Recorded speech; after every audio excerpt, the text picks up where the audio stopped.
13 milioni di persone in Italia soffrono di dolore muscoloscheletrico. Le terapie tradizionali, farmaci o interventi chirurgici spesso non sono risolutive.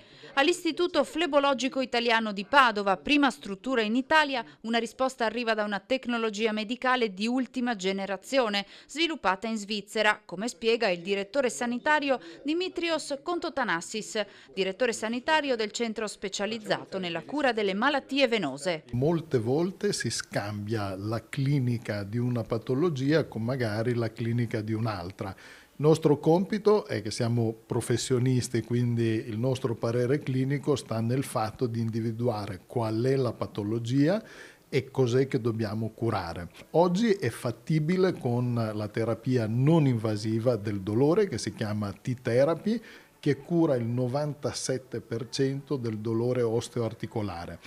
È una novità, come tutte le novità le abbiamo studiate, le abbiamo vagliate. Curare il dolore non è solo curare una patologia, è curare l'anima, la psiche, portare di nuovo queste persone a una socializzazione, togliere la depressione che crea il dolore e soprattutto spesso molti farmaci creano oscurità, depressione, si va in spegnimento per spegnere anche il dolore, non è più accettabile. Applicata per la prima volta a Padova, è prossima in Veneto l'apertura di altri 40 centri. T-Therapy prevede l'applicazione di dispositivi medici costituiti da magneti statici applicati sull'area interessata tramite cerotto chirurgico, in modo semplice e non invasivo. Una tecnologia che unisce medicina allo studio della fisica. Fisica perché i campi magnetici che vengono utilizzati, che ci tengo a precisare che non sono delle calamite ma sono dei campi magnetici che sono studiati in laboratorio, hanno delle forze specifiche, sono compatibili con tutti, quindi ne possiamo curare sia i bambini che le persone anziane senza nessun tipo di problema.